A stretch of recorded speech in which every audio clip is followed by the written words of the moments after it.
Good morning, ladies and gentlemen. One more time. Good morning. It's good to see all of you here today. I'm glad that you came here instead of going to the fair. It took a lot of hairspray this morning for the wind to be so strong, and it would be very difficult, I think, to manage out at the fairgrounds today. But I'm glad to see all of you here. We do have some visitors. We have Tamara Lott with Sue today. Tamara, okay. That's kind of spelled like Tamara, and I'm sorry I got that wrong. We have Carol Kelly, who did also go to the luncheon, I think, that they had at the deli. So we're glad for you to be here. And we have Nancy, who is Miriam's daughter. She is here today. And Shirley Murphy is here for the first time for Young at Heart. I don't know of anyone else here for the first time. I do know that the governor has relaxed the mask mandate. I do not know how the church is applying that. I guess the thing is, if you feel like wearing a mask, then wear a mask. But it may be that the church council has to rule on whether or not we will keep them on in the sanctuary. I just have not learned about that yet. If you did not get a tidings and you'd like to have one, I have some up here that I can pass out.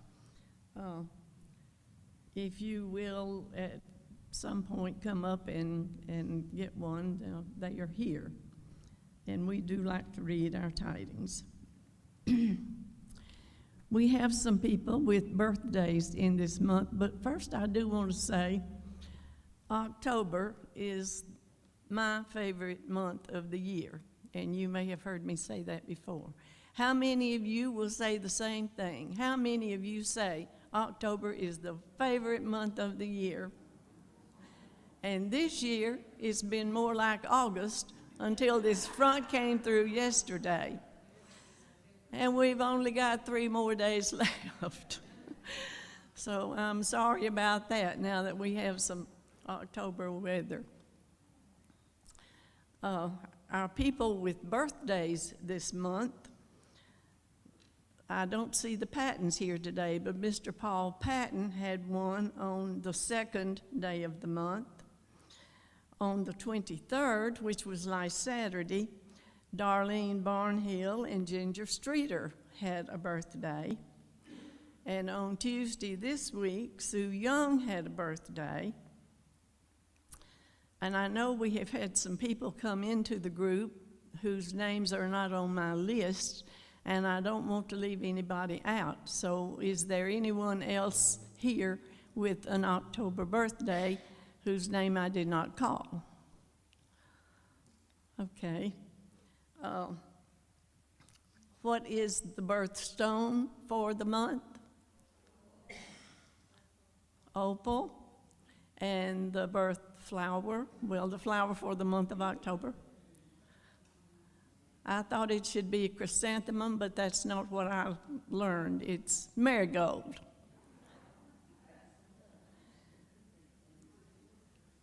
Kirsten's going to kick off the song for us to sing happy birthday to these people who had birthdays this month.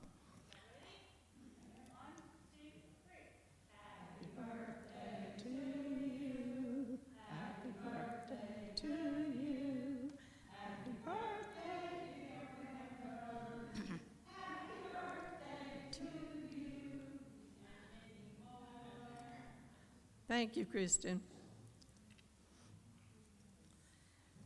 How many of y'all remember when Wiley Hilburn wrote a column for the Times, and he loved to write about the seasons in Northwest Louisiana?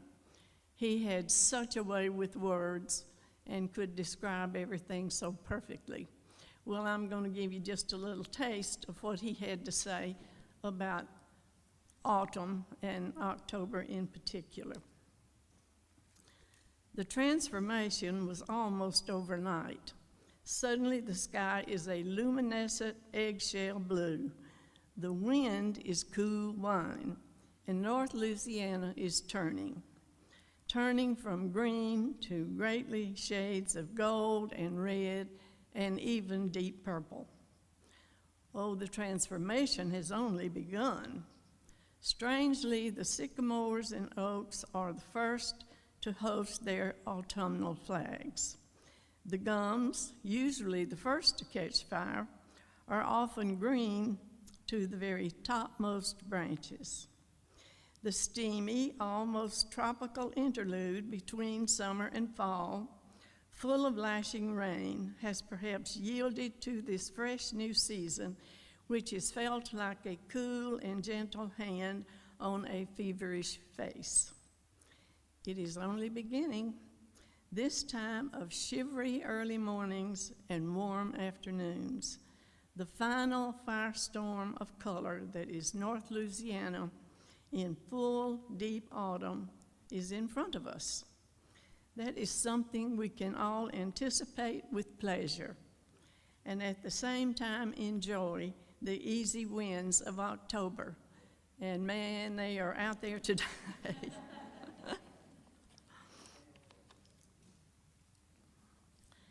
Back earlier in the year, we had an attorney from the district attorney's office, Mr. Doug Stinson, come and speak to us about wills and estate planning. And he did a very good job in letting us know that we all need to have a will. And soon after he was here and made that talk to us, there was an article in the paper by the man who writes about finances and money and things of that nature, and it was Stop Assuming and Start Planning. The first paragraph of that article was just an eye-opener for me and kind of dropped my jaw a little bit, and it was interesting. So I'm going to give you the first paragraph of that article. Here's a shocker. Forbes estimates that nearly 2 out of 3 Americans do not have a will.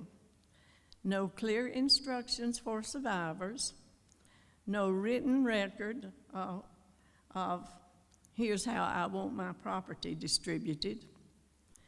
Even the rich and famous are part of this will-less majority. The artist known as Prince died without a will. So did Aretha Franklin.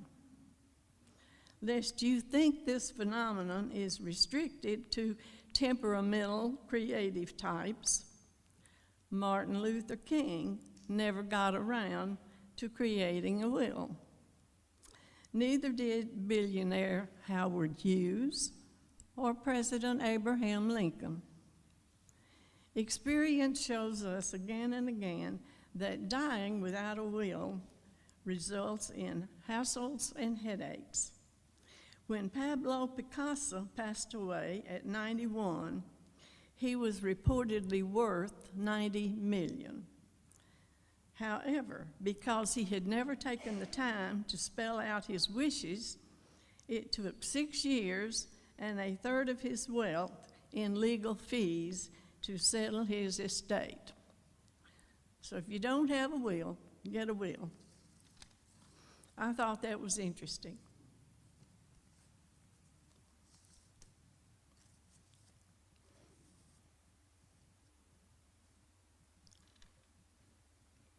There's going to be things going on here at the church this Saturday called Trunk or Treat. That is October 30th. It's from 2 to 4. There will be candy, games, music, food, and even a hayride. And I think that would appeal to just anybody from 2 to 4 on Saturday. Uh, what I hear about the candy is there's an awful lot of it and it goes off really fast. So you might want to be here for that. And then on the first Sunday in November, that's November 7th, that will be All Saints Sunday. If you would like to put a bell on the banner in memory of someone, your last chance to do that will be this Sunday, October 31st. And that's when we recognize all the ones who have passed away since All Saints Sunday last year. November 7th is also Commitment Sunday, so we'll be submitting our pledge cards to the church on that day. And it's also the day that we go back to Central Standard Time, and I look forward to that. I have some door prizes today, and I hope you have put your name in the drawing to have a door prize, so we will distribute those at this time. Lisa's going to help us.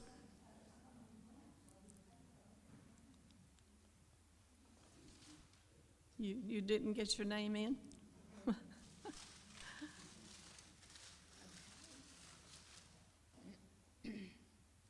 I'm going to the bottom.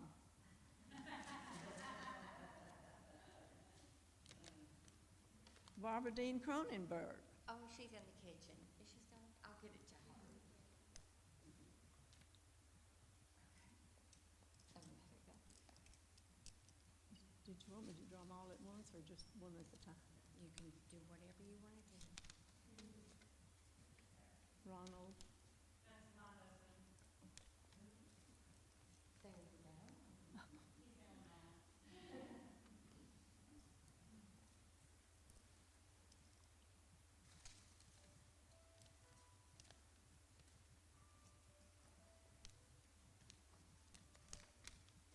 Kirsten, well.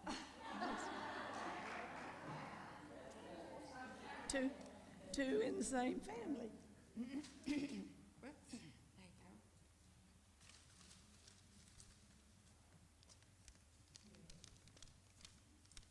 Darlene Barnhill.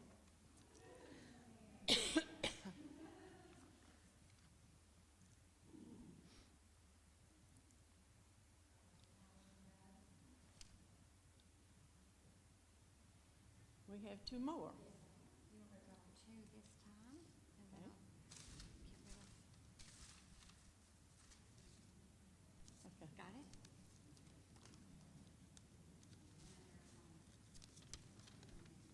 Mary Lou Hughes. Okay. And Carol Kelly. Okay, I'll take these, Mary Lou. Thank you. Okay.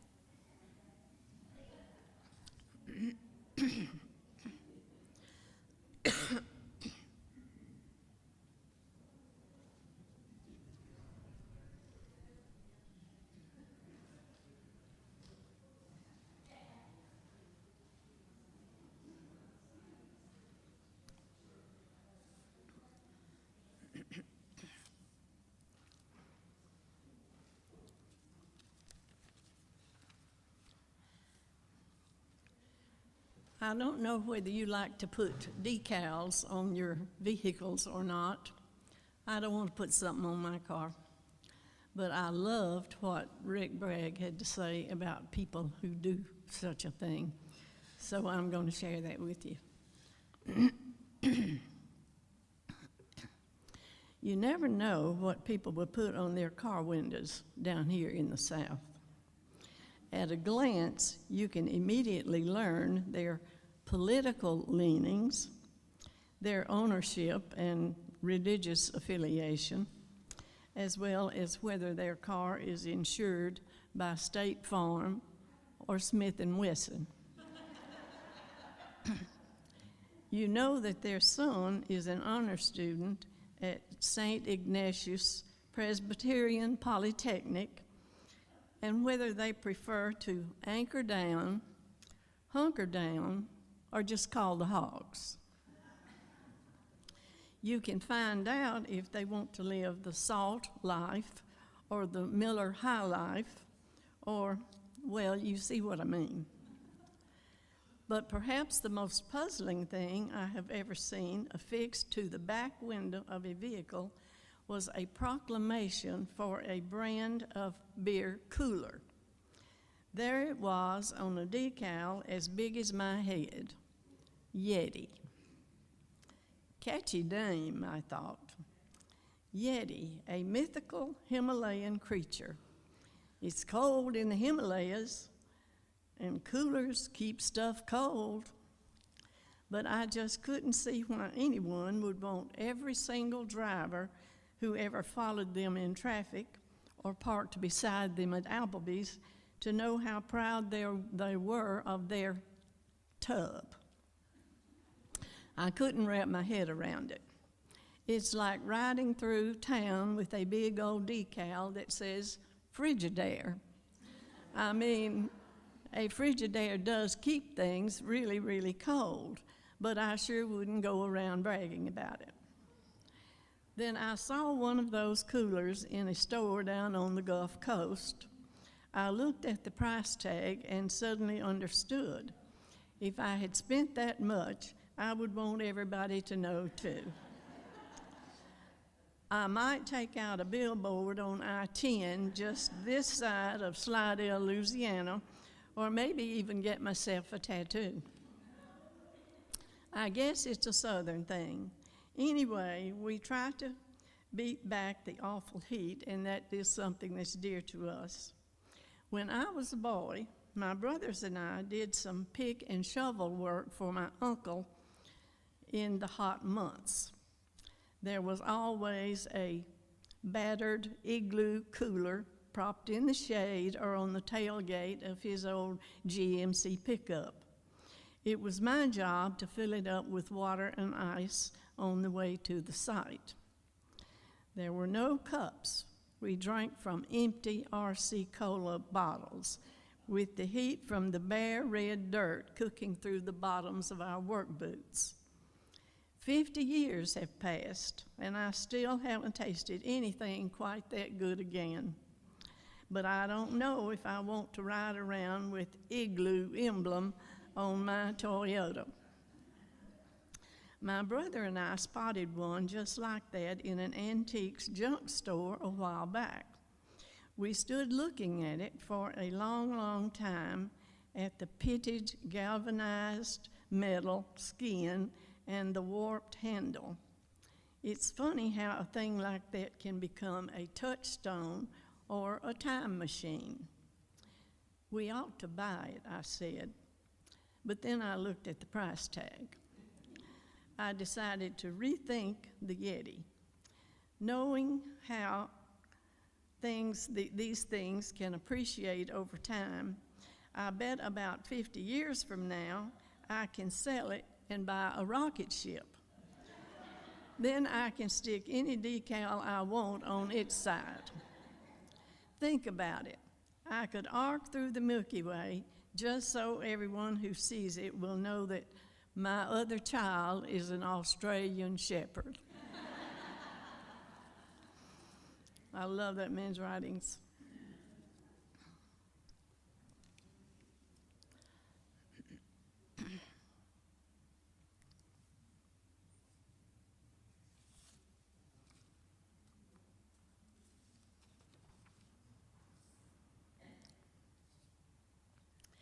Just up the road a bit is a field with 2 horses in it.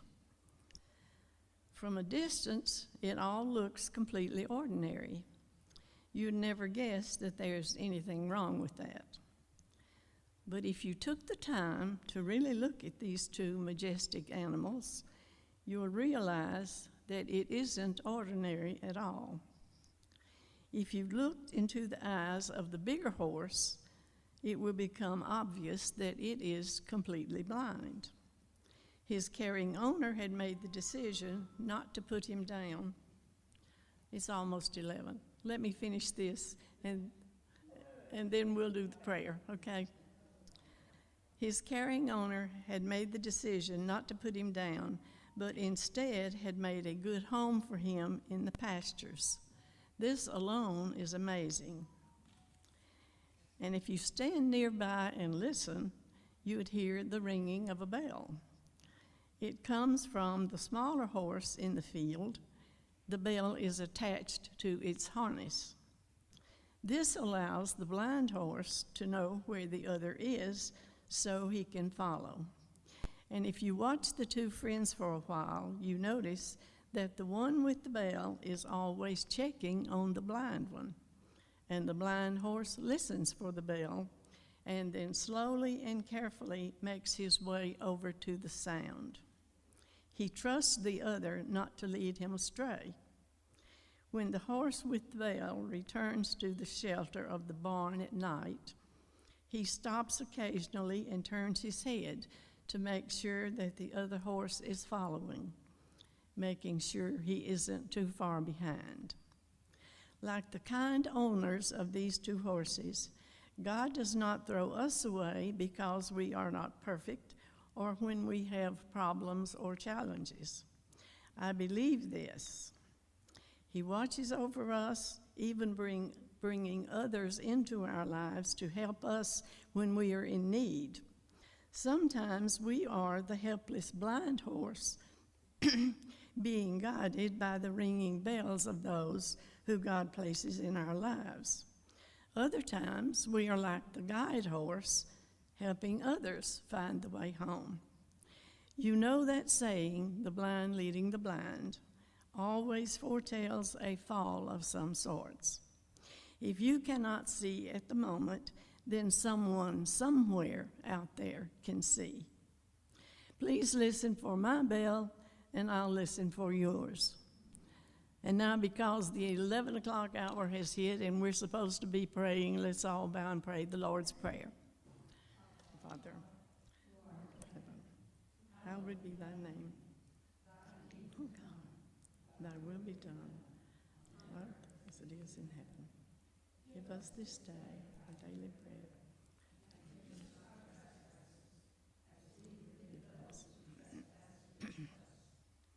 Lead us not into temptation, but deliver us from evil. Thine is the kingdom and power.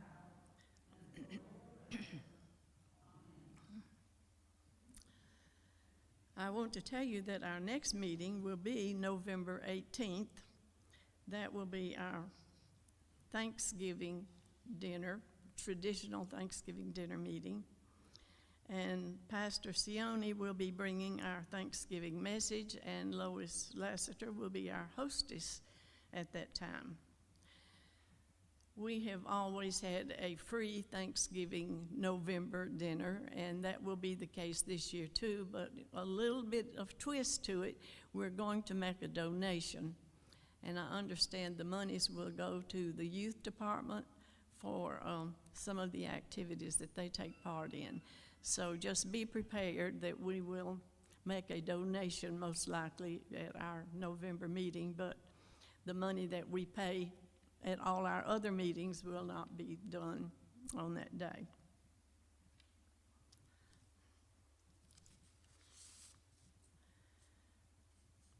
Okay, for my devotional. A while back, I read a story of a visiting pastor who attended a men's breakfast in the middle of a rural farming area of the country. The group had asked an older farmer, decked out in bid overalls, to say grace for the morning breakfast. "Lord, I hate buttermilk," the farmer began. The visiting pastor opened one eye to glance at the farmer and wonder where this was going. The farmer loudly proclaimed, "Lord, I hate lard." Now the pastor was growing concerned. Without missing a beat, the farmer continued, "And Lord, you know I don't care for raw white flour." The pastor once again opened an eye to glance around the room and saw that he wasn't the only one to feel uncomfortable. Then the farmer added, "But Lord, when you mix them all together and bake them, I do love those warm, fresh biscuits. So, Lord, when things come up that we don't like, and when life gets hard, when we don't understand what you're saying to us, help us to just relax and wait until you are done mixing. It will probably be even better than biscuits. Amen. Now, if you will bow, I will close my part here with a prayer, please. Dear Heavenly Father, we are a thankful people. I thank you for bringing us together to this meeting today. I would ask that you extend a special blessing to each one here and to each one of our group that could not make it to this meeting today. We know that each person here has concerns and maybe problems that we need your help with, and we do believe that when we ask, that help will come. I thank you for the one that will be following me to give us a demonstration today. And later on, when we break bread together and enjoy the meal that will be served to us, I thank you for the hands that have prepared it. And I would ask that it would be a big benefit to our bodies, that we may better serve you as we go about the rest of this day. All this I ask in your holy name. Amen. I was not given a list of all the things that Tony Thornton is good for, but I think they are many, and I know that you know all that he does for us here in the church. The last time that I was up here, Tony was here too, doing what he does, and that was earlier in the year, and he had a lot to tell us about the plants that we had that did not survive the February freeze. So I don't think that will be what he'll be talking about today. But I think that means, Tony, that you and I are a team, and I can't think of anybody I would rather be on a team with. I know that he does a lot of things in the church. I know that daily he does a devotional. This is online, am I right? And let's give a big welcome to Tony Thornton right now.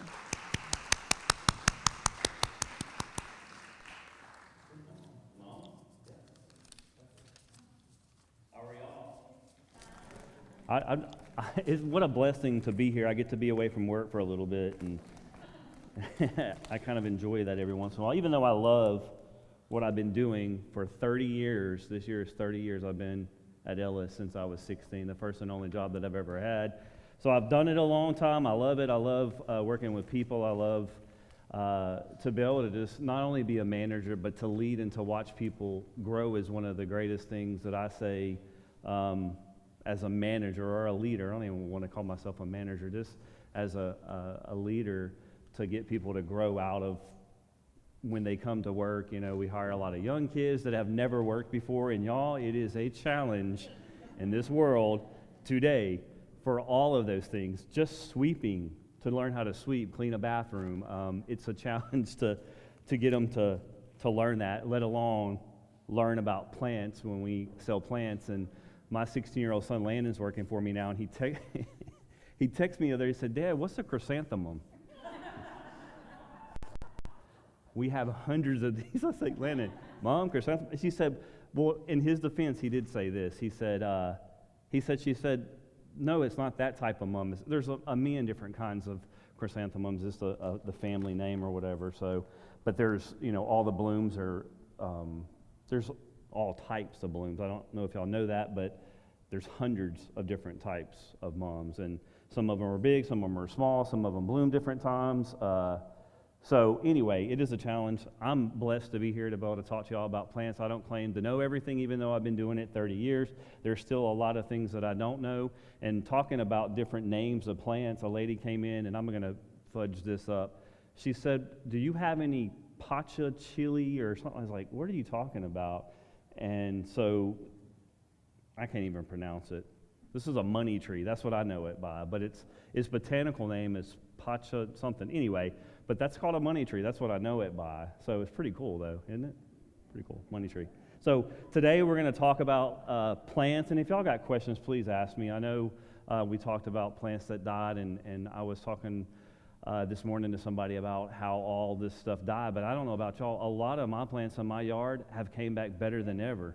I'm like shocked. I guess Mother Nature has a way of doing what she does. And so my azaleas are looking really good. I'm really shocked that they look as good as they do. I did lose some, but they look better than they did last year. So I just want to kind of start with what we're planting right now, what's going on in the yard that you can plant now. And look, those pansies, you can plant them now, but she was talking about seasons and how hot it's been right now. So to me, they look good, but they're not the best they look because they're stretching. See how they're a lot taller than normal because it's hot.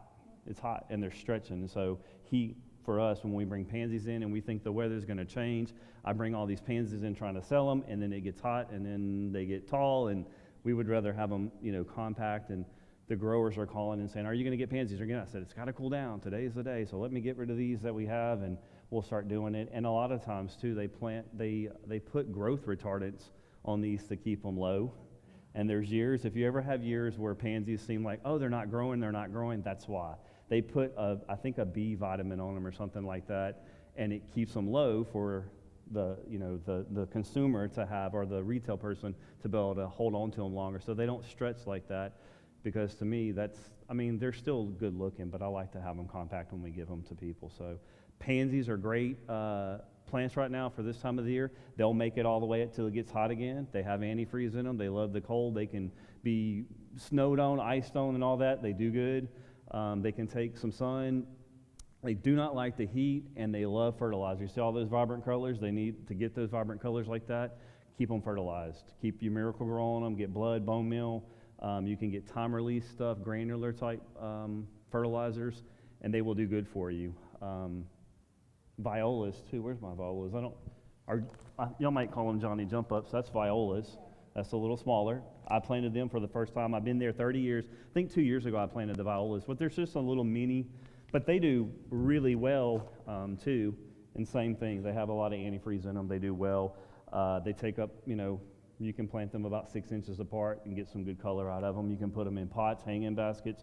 You can bring them inside and put them in the window. I want to talk to you all about that today. I brought a lot of indoor plants. I don't think I brought them last in the spring. I bought the indoor plants, and kind of let you think about indoor flowers and plants, and even putting stuff inside of pots that you can do inside, like combos like we talked about in January. So, but pansies, violas, great. Kale cabbage, you can use this to plant in the ground right now. It's got some good antifreeze in it. There's so many different kinds of cabbage and kale, which some of these things are just crazy, weird looking things, but they take up a lot of space. And I tell people, when you're designing like in your landscape or your yards, be thinking about how stuff, I didn't do this in the beginning when I landscaped my yard, and Kristen was ready to kill me because I re-landscaped my yard like 7 times before I realized to plant plants based on how big they grow. Right? So if you're sticking this right up against it, it's going to look terrible. So you plan it out, how it's going to grow in heights and stuff like that. Save yourself a little bit of time, and you can save yourself some money too by planting things like this that can take up some space, and you won't have to buy so many plants, your bedding plants and stuff to plant. I didn't bring snapdragons. Snapdragons are another good one that you can plant in the ground, a little bit taller than pansies, so you could put them, behind your pansies and stuff. And obviously mums. Mums are good. We're just about sold out of mums, so not a whole lot of mums left. But the heat has not been forgiving on these things this year to us. We've had a time keeping everything watered and looking good. And these still got a lot of, see, they're tight budded like that, so you still got a couple weeks of these. And I tell people, if you're not familiar with this, if you want instant color, buy them where they're fully open so you can get color. If you want them to wait and have a little bit longer, get them tight. Not everybody wants them that way. Maybe they have a party or something like that. But for me, I would probably buy mine like this in the beginning of the spring so I'll have more color, because some of them, once they're opened up, they don't have long, especially when they get rained on.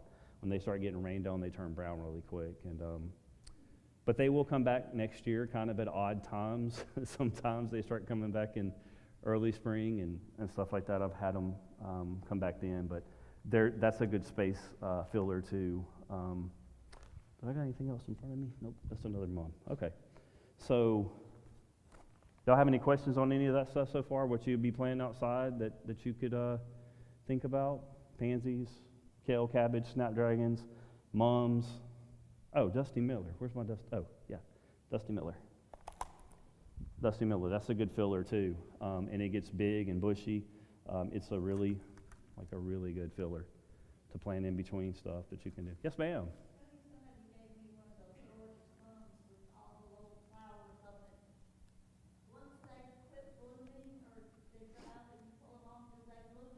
Mums, no, they're done. Once they're done, that's it. A lot of plants you can do that, and they will kind of come back out. But mums, once they're done blooming, that's it. Once they set, you're not going to cut them back and get them again until they come back. But again, those mums, I've seen mums come back in the early spring and start trying to come up out of the ground. If you watch them, they come up sometimes odd times of the year. That'll happen sometimes. But yeah, once they're done blooming, that's it for a mum for that season. So yeah. Dusty Miller. I think that's all the stuff as far as outside. Mm-hmm. You can cut them off too. Now my neighbors, yeah, so you can cut them. We have to do that now. We get them, they bloom out. I cut them off, they'll keep coming back. So that's called deadheading, if y'all know what that is. So you're deadheading. Snapdragons. She said it's snapdragon. So I wish I'd have brought them. I don't know why I brought them, but I got stuck in our tropical greenhouse with all this stuff, trying to get some different stuff to talk about. I call them the little pansies. Mm-hmm. And they were gorgeous when I bought them, and stayed real pretty for about 2 or 3 weeks, and now they're drooping. It's the heat. The heat. You got them now? It's the heat. It's there. I mean, just like these.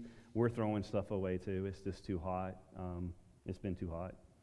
So I would, you could probably, if they're looking bad, maybe cut them and get them to come back if they're looking that bad, if they're still doing good. But yeah, it's just the heat's been terrible this year with us too, with everybody really. In fact, all my plants that I have in the yard right now are still doing good. Kristen's asking me, are you going to plant pansies? I was like, do you see the periwinkles and the blue days? They still look good. I have a hard time pulling that stuff up because it still looks good. And you still have time to plant them, the pansies too. So I would suggest wait a little bit, and if you can still until they look good, then plant them whenever you get your spring stuff out. So, yeah. So I'm going to talk about some of this indoor plants. And y'all please tell me if I get this wrong, because I in no way claim to know all this. Cyclamen, these are good plants, and I've heard that they can take a little bit of cold too. Not completely in the frost, but you could probably get away with them being outside for a little bit. And y'all, look at that.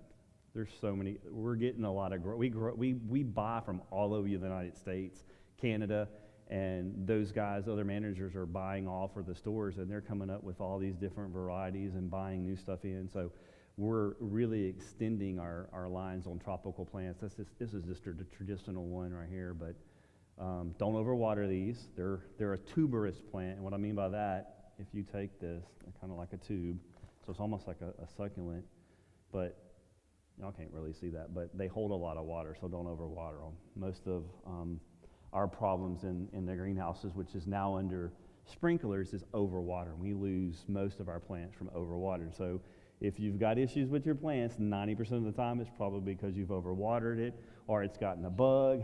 You overwater them? Yeah. So I tell people just don't overwater. Just watch them. Your plants will talk to you. Believe it or not, they do, because look, hey, pansy, I'm too hot. Look at me, I'm stretching out, And so so it's too hot. But these are really good indoor plants, bright indirect light. They can go outside. I mean, you could take this, and we're going to do this in a little bit and get some volunteers. You could take this and put this in a pot, hanging basket, put it in the middle, put it on the porch, put it on the patio, and go with these indoor plants like this. That's another pretty one. Christmas cactus, spring cactus. These are about to be, when these are fully bloomed out in the Christmas shop, when we have a lot of them, it's so pretty to go into that tropical greenhouse and see all that color. This can go inside, or it can go outside on a patio. Just bring it in the winter because it will kill it. But I mean, look how pretty that is. You could put it on your, inside to have color inside. I always forget that. We got too many animals in the house. They tear everything up, so I can't have plants. But that's a good indoor plant to have on the table or anywhere you want. I know what this is. It's a Croton. I brought a little mini one. That's a mammy Croton. So there's all types of Crotons too. These can go outside right now on the patio. I try to tell everybody, don't be afraid to put stuff that won't make it through the winter. You're just going to have to bring it in, right? So same thing with this. Y'all, people ask me all the time, and I'm probably taking the easy way out. They ask me, well, what can I put in here, or what colors do you suggest? And I say, whatever you want, as long as you're matching up sun with sun plants, shade with shade plants. So you could put this together. You could put dianthus in there. You can mix stuff together as long as you're putting stuff in there that likes the shade or the sun. So I tell people that all the time, whatever you think looks good or whatever colors you want to put in there to do. I think this is another Christmas cactus. Yeah, it's not bloomed up yet. I think this is red, which is really pretty too. One other thing I wanted to show. This is an ivy. Here's a quick way. Hey, take this. I'm going to let one of y'all do this here in a little bit. You could take this and put plants directly in that. How cool would that be? Never thought about it. As I was walking through the greenhouse, I was like, man, this would be really cool. We could just take and dig a little hole in there and put some plants in there. And look, you got a combo hanging basket, put it on the porch, you can bring it inside in the winter. So the sky's the limit, and look how big it already is. So you'll have like an instant planter or whatever to have indoors or outdoors. I'm going to get one of y'all in a little bit to come up here and help me after I kind of talk about this. That's Crown of Thorns. I was just going through. Y'all know what that is. That's the Christ plant. Crown of Thorns, indoor plant. And I thought this was really cool. I forgot that we had these. I can't pronounce this right. Salginalia. That's like the resurrection fern. Have y'all heard of that before? So this can curl up and become completely dry, almost look like it's dead, and you put water back on it and it comes back out. It's called a resurrection fern. It's pretty cool. I learned something new, so that's why I was kind of thinking, does somebody want to come volunteer and plant this with me? Anybody want to come up here? Somebody? Anybody want to come up? All right, come on. I'll let you do it. We're going to plant. I'm going to have her do so I can show y'all that this is stuff that can go indoors. Just think about this. We're going to plant it in this is a new planter we got. I don't even know what you call it, but I thought that would be cool that we could plant indoor stuff in that you could have. And how cool, the Christ plant with resurrection. I thought that was kind of cool. So I'm going to let you do whatever you want. You can put this in the middle or the side, or if you want to put some whatever plants in there, I'm going to let you just do it. So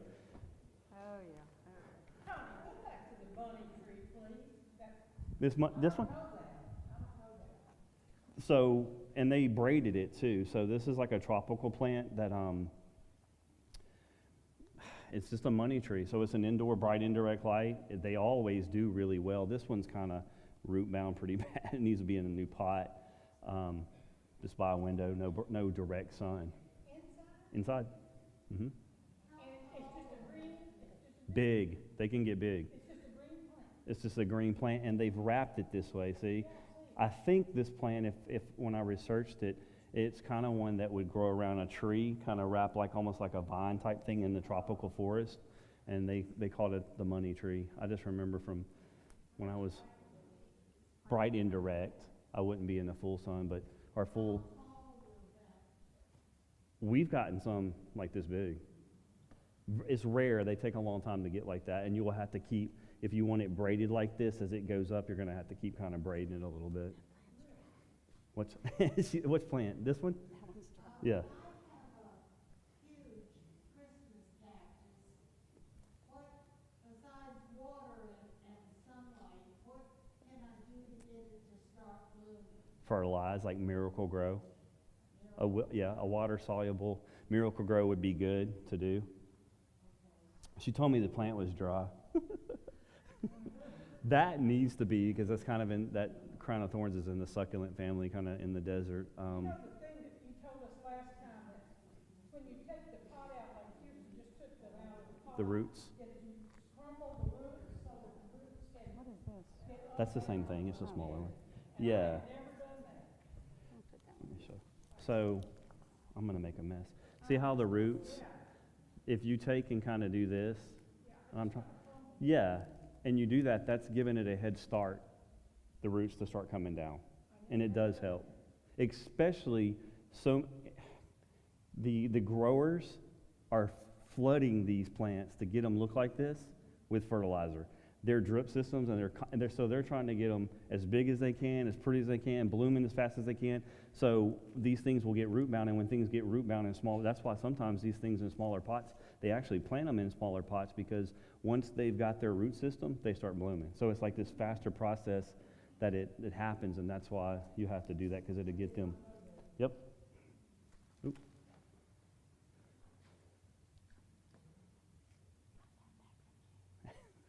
And you don't have to tear them all, but just a little bit. So and so all this stuff would be good for bright indirect light. And it'll start getting kind of bigger, so you can trim it up. But that, to me, that's pretty, and you could bring it inside the house. Just watch your watering on it. And you could get stuff. I forgot to bring like stuff that would hang over the sides. If you wanted to get some kind of ivy or something, you could do that. And I don't know if you want to put pansies in there or not. You don't have to, since it's going to be indoors. You could put pansies in this to be indoors, but they might stretch a little bit if they wasn't getting enough light. But see, look how pretty that is. See, it's pretty. And it's indoor. Hey, put it on. Look, thank you, Kirsten. Kirsten. I'm saying it wrong. So, there you go. Indoors, got color. The same kind of watering situation, except for this might start drying out a little bit, but you can kind of give it a little more water. And think about that too. If you have plants like this and you're trying to water, you could put water just on this side right here and try to get water to that one plant if you want. People ask me all the time, and this happened, you could have a plant here, all mums, and this one on the end is not doing good. I said, it's not the same plant, just like us. It's not the same plant. Where it's sitting over here, the water may just run off and it's not doing good. That's happened in my yard right now with azaleas. There's 2 of them that I'm battling with. It's not getting enough water, and I'm trying to not overwater them because they're Encore, and Encore azaleas are very finicky. I don't know if y'all have Encore azaleas. They're a new variety that came out years ago, and they are very, very finicky. I don't even know why I bought them again, because I killed some a couple years ago, but I wanted to try it again. So let me move this over here. And we're going to draw for names for all this stuff we're making up here. I don't know what we did last time, but once we get it all made, we'll draw and then we'll give it away. And then all of these, I think I have enough for everybody to get 1 6-pack of pansies you can take home with you. And you can, honestly, y'all going to kill me for doing this. With them tall like this, if I planted them right now, this is exactly what I would do, is pinch every single thing back. So sorry whoever gets this one. It's going to be, but I promise you, if you take whatever one and y'all start comparing your plants, this one little 6-pack, so I would pinch them all the way back, and it would forces them to grow bigger. I do that with all my flowers, every single one of them. When I plant them, I cut every single one of them back like that. My neighbors are out there, why you take all your flowers off your plant? I said, trust me. They do, trust me.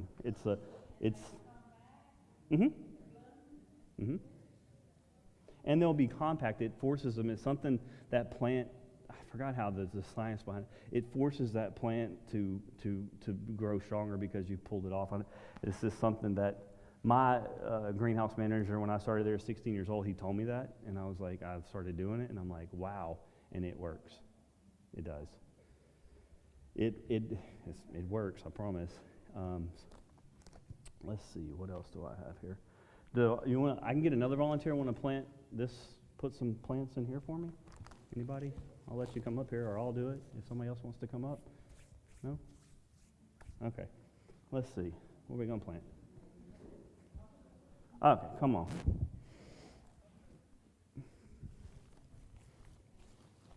You pick whatever, And you come up in here and you can kind of take your fingers and just dig back and put, yeah, like one of these if you want to. You could do that too. Up here for you.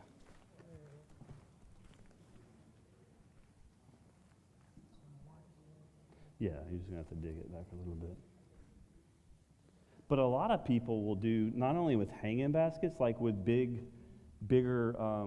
containers, like you couldn't do it with this, obviously, but with bigger containers that have room in them where you could do that. I mean, so you're getting a plant that's, and you could take this hanging basket off if you wanted to, like the hanger off of it, if you wanted to stick it like on a plant stand or something. So sometimes you just got to think outside the box. And when I was walking around, I was like, you know what, that would be cool, because sometimes they take the hanging basket and they put it into a bigger pot, and then they plant other stuff around it. But see, that changes it. And then she could put, you could put pansies in it if you wanted to too, or the Johnny Jump Us, whatever you wanted to do.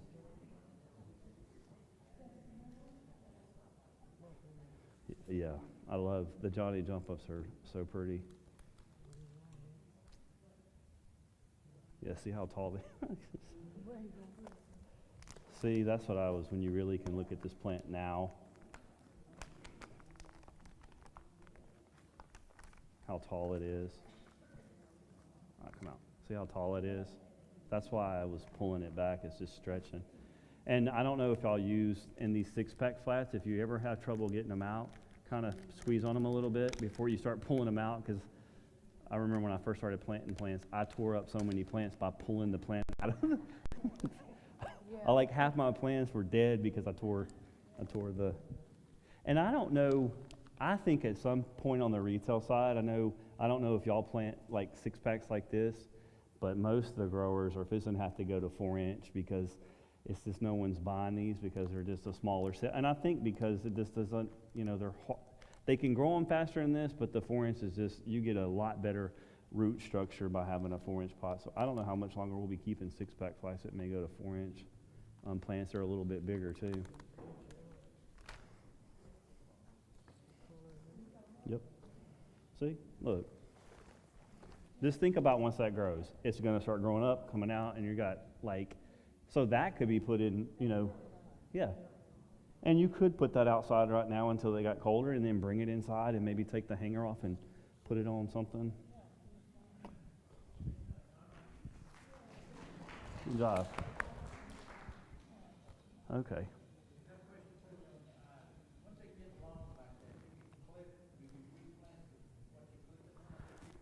These, yeah, you could put these in water.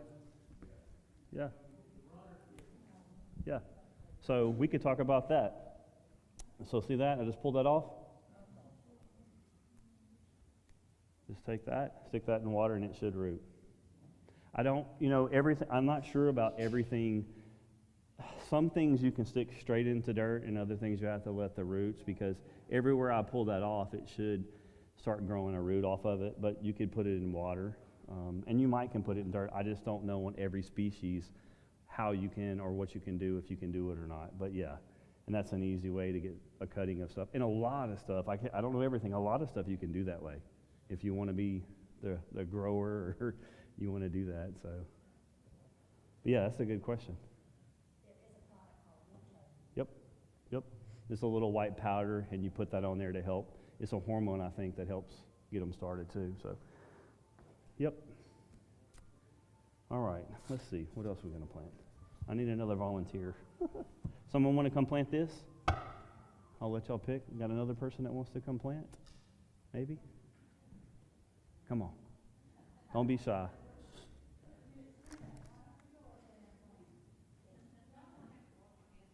Come on. Hey, I keep telling them I'm not ever going to say no to come do this, because I figure every time I need employees, I can just put a little bug in people's ears, because I love hiring retirees. They show up and they work. And I can work you whatever you want to work. You can pick your hours. I tell you what, you can do whatever you want. You just pick, it's your choice. You can plant one of those indoor plants or whatever you want to do. I didn't realize I had all these pots. We got 2 more.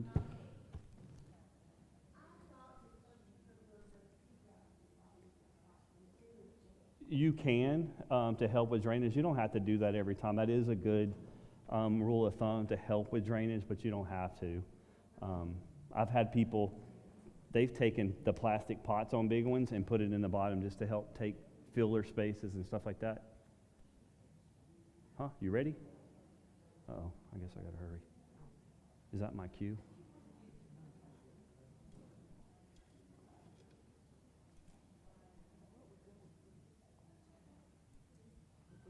Yeah. I guess they're fixing to get ready to eat, so I gotta stop talking. Is it 12 or close to 12? What's that? Yes, that.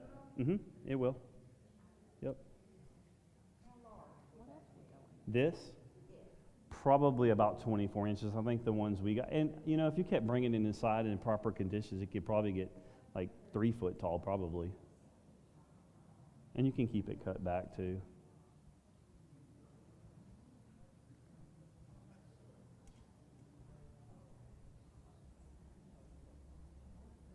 Yep, go for it. See, she's got a combination of indoor plants and the Dusty Miller being outdoor too, so I think, man, the sky's the limit of what, yep.